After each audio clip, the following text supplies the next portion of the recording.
What's going on, everybody? Welcome back to the channel. My name is Harrison, and we've got a very special video for you guys today. Instead of my solo review thoughts video of the latest episode of The Last of Us, I took a clip from my podcast, Gaming with the Broscast, that we do every single Monday, and we kind of do the same thing. We talk about the episode, what we liked, what we didn't like, and kind of like our predictions and stuff for the future episodes. So we did the finale episode tonight. I grabbed that clip. It's about a 20-minute discussion, a really good discussion about the episode itself, and then just a series as a whole, season one, what we liked, what we didn't like, what we look forward to in season 2 and beyond. So hopefully you guys like that clip. And without further ado, let's go and get it rolling. Nick, we gotta talk about this Last of Us. Should we talk about it? I mean, should we? We don't need to. Let's just stop here. Let's not even talk about the last episode. So yeah, let's talk about the episode, of course, and then we'll kind of give our opinions on the season as a whole, and maybe some improvements we want to see until next season, all that good stuff. But Nick, episode 9, the season finale. I felt like the shortest episode of the. I think it was. I think it was. How'd you feel about it? I thought it was great. Yeah, I thought it was incredible. The opening scene with Ellie's mom was really well done. Like that none of that was in the game, right? I don't think they ever brought up Ellie's parents again, and I don't think they ever gave a reason why she was immune, right? No. I don't think they did. Why she was immune? It's because her mom got bit right as she was having the baby. Is that kind of the implication? For my understanding, I mean, I know that like the stem cell, like all that stuff is like super useful in like the medical industry. Obviously comes from babies and stuff like that, and so it's super controversial, but I think it had something to do with that. I think she got bit, it spread into like the umbilical cord and reached Ellie, and then she cut it, in which also I was like, why are you using the knife that you just stabbed the infected with to cut the umbilical cord? Oh, I didn't even think about that. But I think the bite, like, I don't know. I don't know if it even spreads that fast. So I don't know. Maybe she used a knife. Maybe that was the real reason why, and had like her blood on there. Who knows? But that's the idea I got, that because like in the show it explains, and again, full spoilers for this whole episode and the entire season of the Last of Us, but yeah, that's my understanding, is that the cordyceps was in her the entire time, right? Like it was in her brain, but for whatever reason it didn't cause her to transform, and it also, I guess, told whenever she got bit again that she had already had the cordyceps in her, right? Am I understanding that correct? That sounds right, yeah. It's already in her system. Because Marlene said it was like in her brain, which I mean they said that in the game too, but yeah, that's my understanding, is she had it the whole time, but for whatever reason it didn't trigger her to transform and lose her mind. Maybe that had something to do with like the stem cells and the umbilical cord. They didn't really go that deep into it. Yeah, but you could kind of infer. Yeah. That's the reason for it. But yeah, that was cool. That was a great great context to the episode. I think it added a lot of weight to Ellie as a character. Yeah. Like going into this very intense episode, like it, and from there, like when it switches back to Joel and Ellie,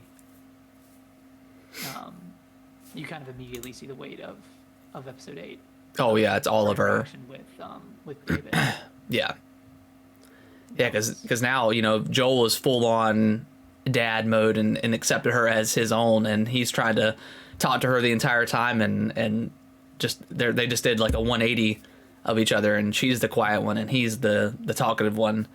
But yeah, I forgot that Ashley Johnson was going to be in the show until she pulled up, and I was like, what? Her voice sounds so. I was like, holy crap, it's Ellie. It really did sound like Ellie. Yeah, like she's I listened to the companion podcast this morning, and they were talking about how Craig was talking about how Troy Baker is like a man of like many voices. Like he doesn't sound like Joel when he's speaking normally, but Ashley Johnson, like you could just straight up tell that she's Ellie. Like she was like cussing on the podcast, and I was like, dude, that's just Ellie, man. This is weird. But yeah, I thought she did a fantastic job. Yeah, it was intense. That whole moment was intense. Yeah. But yeah, it's kind of like a way for her to like. I mean, obviously we don't know the future of like the game franchise, but that was kind of like, I felt like a way of her handing off the mantle to Bella Ramsey as Ellie going forward, which I thought was really cool. But a lot of really cool tie-ins. Yeah. With the voice actors, I think that was like very well done. Every major character in the game had some sort of a part. Yeah. In the show. Yeah, I think that's where like just the difference of this show versus any other video game adaptation is obviously Neil Druckmann is heavily involved in producing the show, but you could just tell the care and love that went into this episode, this whole series, and just bringing all the talent in from the game and having them incorporated into the show was awesome. And like no other game adaptation outside of like Uncharted, they had Nolan North, on the beach or whatever, which is a cool moment, but no other game does that. So I think that's they just really took care of like all their talent and stuff like that and gave them a way to be incorporated into the main series. They did. Obviously killed them off immediately as soon as they enter the show, but none of them lasted very long. I'll tell you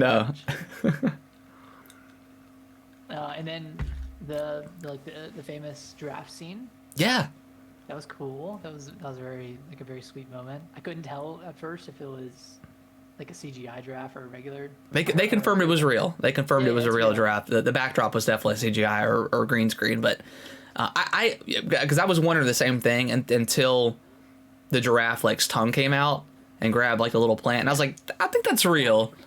Yeah, I think that's real. But yeah, that moment. I mean, I really thought that they were going to deviate a lot more in this show, and that's what like all the reviewers were kind of saying. But they really didn't. They really stuck to most of the major moments in the game, which is great. I mean, I thought all those moments, like, it didn't feel like it was like rehashed or anything like that. It felt just as cool to see it. It meant just as much watching on the show than it did the game. So I thought that was a really touching moment too. Even like the whole ladder point, when she's like, when she drops the ladder and she runs away, like everything was like 1-for-1 just about. Hey, are we live? We're not live on Twitch. We're not live on Twitch. Yeah. No more Twitch? Oh, it's just not working? Yeah, I couldn't get Restream to work on both. Oh, okay. So we're just on YouTube. Yeah. Okay. Sorry, I just want to make sure. Okay, yeah. Yeah, that ladder moment was funny. That gave me a chuckle. I nudged Alicia. I was like, that's the game. That's the game. Yeah. Yeah, and then after that, man, like as soon as Joel started talking about Sarah, I was just like tears in the eyes, man, because I thought that was just such a heartfelt moment. And he's telling Ellie about Sarah, and then what does he say? She says time heals all wounds, and he said, what did he say? I can't remember exactly what he said, but he basically just said like it wasn't time. Yeah, which inferred that it was her. Yeah. So yeah, just a super touching moment. Both of their looks they gave each other were perfect. Yeah. Yeah. Oh my gosh, that's such a good moment. Yeah, and then like they're both like so non-confrontational. Like non-emotionally confrontational, that they didn't like say, oh, I love you or whatever. It was just they understood that moment, and then Joel's like, tell me a shitty pun joke. Yeah. But yeah, that moment was incredible. It was perfect. And I couldn't remember if they had something like that in the game or not. I don't think they did. but I could be misremembering. Yeah. I want to go back and play it. I did. I wish I would have played it as the show went on, but I just didn't have time to do that. But yeah, I think I might go back and play it at some point. Might pick up that PS5 version. Don't do it, Nate. Don't do it. Don't do it. I would pick it up if it was like $30, man. Yeah, maybe I'll wait until it goes on sale. But Yeah. Yeah, But yeah. and then it goes to hell. They get smoked. They get smoked out. Joel gets beat up, wakes up in the hospital, and Ellie's being prepped for surgery. Marlene comes in and tells him that they essentially have to kill Ellie to like extract the cordyceps or whatever. Yeah. So they can test it. And Yeah, it just kind of shows like Marlene, you get it. Like that's the whole conversation back, 10 years ago when this game first came out, and I'm sure a lot of people are having this conversation now. Was Joel right in his decision? And from like Marlene's perspective, it was kind of shitty. Like you promised, what was it, Anna? I think, the mom. You promised her to keep her alive, and then you don't because the better of mankind. And by this point, I mean, it's been, 20 years since the outbreak. I don't know if the world is going to be able to come back from where it's at. So even if they did find a cure, are they going to be able to mass produce it enough? Are people going to give up their, I don't know, the land they created or have now and go back to some sort of functioning society? I don't think that's possible, and you don't even know if there's going to be a cure or not. Like it's not guaranteed. So how do you mass produce it? How do you how do you send it out to people? How do you do any of that logistically? Yeah, because people aren't going to believe you. Like it's been 20 years. They'll think it's like a trap or something. So, but yeah, that moment where she tells him and he just snaps. And as a viewer, if like I was Marlene, I would be like, just kill him right now, just shoot him, and then be done with it, because he's not going to let it go. He's not going to let it lie. And they escort him down, and he turns on video game mode. My wife Brittany, she's like, this feels like a video game right now. He's just murdering everybody. She even like, as soon as he takes out the two Firefly guys in the stairwell, he like leans down and like checks the body and grabs the clips and stuff. She's like, that's straight out of like a video game. Yeah, straight out of like looting in that game. And I don't know if you knew this, but I learned this from the podcast, but the music that's playing in the background this entire time when he's storming the pediatric hall, whatever, is the same music that is being played when Joel is carrying Ellie out of the Firefly headquarters. It's just being used now as like that melancholy backdrop of him having to kill all these people. So I thought that was really cool. That's interesting. I also thought it was like kind of funny that they stuck to like the sign postage or the signage of the hospital, like they actually brought her to the pediatric section. Yeah, that was weird, right? Just set her up like wherever they could. It's like, no, she is a child. We're gonna put her she is a child, and therefore all of our stuff down here. Yeah, that was odd. But whatever. I mean, I guess it makes sense. I get whatever. But yeah, that moment when like after he gets the gun and he's just stone faced, like he's just cold berserk, like no emotion. Like even the one guy that like puts his gun down, he's like, nah, takes him out. Just brutal. You kind of see it in the previous episode when he's like torturing those two people. Oh yeah. How kind of relentless he is. And yeah, he's a scary dude, man. I would not want to come across. I would not want to be on his bad side in the apocalypse. He doesn't leave anything to chance either. He's like, I'm not going to live. No. Yeah. You're gonna come back later. And he does the same thing to Marlene. Yeah, because she gives up. She says, let me go, and he's like, no, you'll come after me. you'll always come after her, and you couldn't take that chance. So, yeah. And then obviously we get the scene with Abby's father. Yeah. For the next next game. Joel. Yeah, I saw the TikTok of like the what is it, the oh my gosh, Interstellar, where like the moment where Matthew McConaughey's like, Yeah, I saw that. don't, like, it's like that, but oh god. I guess not to spoil too much about the second game, but Yeah, we won't spoil what happens, but yeah. and Laura Bailey Yeah. plays one of the nurses in the room. Oh, does she? Okay, I didn't notice that.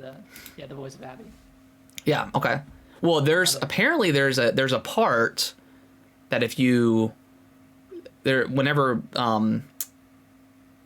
Joel is making his way through the hospital, there's a slight blur on screen of someone running by, and it's someone with a braid. So people are thinking that's Abby in the hospital. Right. It's like a very it's like a very quick second that I mean, I didn't even notice it when I wasn't, until I went on Twitter and saw it, and I was like, wow, they did such a good job of like just sneaking stuff in. And Dina. Yeah, Dina was in. Yeah, she was in there for like 2 seconds. What's up, Point Break? Yeah, sneaking in Dina for like a second or so. Yeah. But yeah, They're setting it up. yeah, they are. Yeah, and then we get that big moment, and I was wondering if they were gonna like have the cutoff like they did in the game. They did exactly as they did in the game, and I thought it was just as brilliant 10 years ago as it is now. Yeah, it was perfectly executed. It was impactful. I think I want to talk to my friends who've never played the game. Yeah. Or watching the show and see what they think, because it is like it's a very divisive ending. It is, yeah. And I mean, depending on like what side you fall on, like I feel like a lot of like parents would fall on the side of like you're gonna protect your kid. No matter 100%, what. 100%. Second thought, and I agree with that. Yeah. I would do the same. And then you have your people who are like, well, you gotta think about the greater good, and you have to think about what it could mean for the world. Yeah. Like neither one of those opinions is wrong. It's just neither are wrong. priorities. Yeah. Because I mean, again, like referring, going back to the state of the world, and if they even could develop a cure, who wants it? You have all these crazy people out here that have 20 years of just violence and cannibalism and all this other stuff that I don't know if the world can come back from that. You probably couldn't get back. So I mean, on one hand, yeah, as a parent, there's no second thought. But also, like, if you were in those shoes where you're with this person for 6 or 7, like, I don't know the exact time span, but I mean, it was a long time. It was like, I don't know if it was a year, but it was like under a year at least, that you're with this person, and then they're going to say, hey, we're going to kill her. Like, what do you can you live with that? I mean, maybe you can if you think it's for the greater good. And I don't think neither one of them had that thought that she was going to die. They probably thought we're going to get blood work. We're going to figure out a way to synthesize a cure, and then we'll be good to go. I don't think they thought they were going to die. At that point, it kind of feels hopeless because, like, well, what was all before? He was delivering her to her grave. Yeah. When you think about it that way, and I'm sure like the thought process is there's no way I'm gonna let that happen at this point. I don't care. Yeah. If they can save everybody in the world, I'm not gonna lose another child again. Exactly. So I think just the main gripes I have with the show is I wish it was a little bit longer. I wish we got. I don't want to say it's forced, but I wish. Like, I don't know. It's like the end of episode 8. Joel's on board. I wish we had a little bit more time with them together.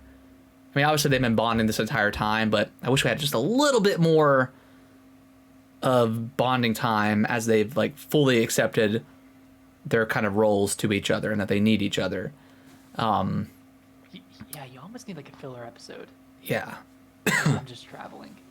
Yeah, something like that. I don't know, or I don't know. Maybe throw in like an infected episode in or something where they're the main threat. But and then that's my second gripe is just more infected, and they've already confirmed they're gonna have more, so that's awesome. But yeah, just more. I mean, again, with the beginning of this episode, it's just one infected again.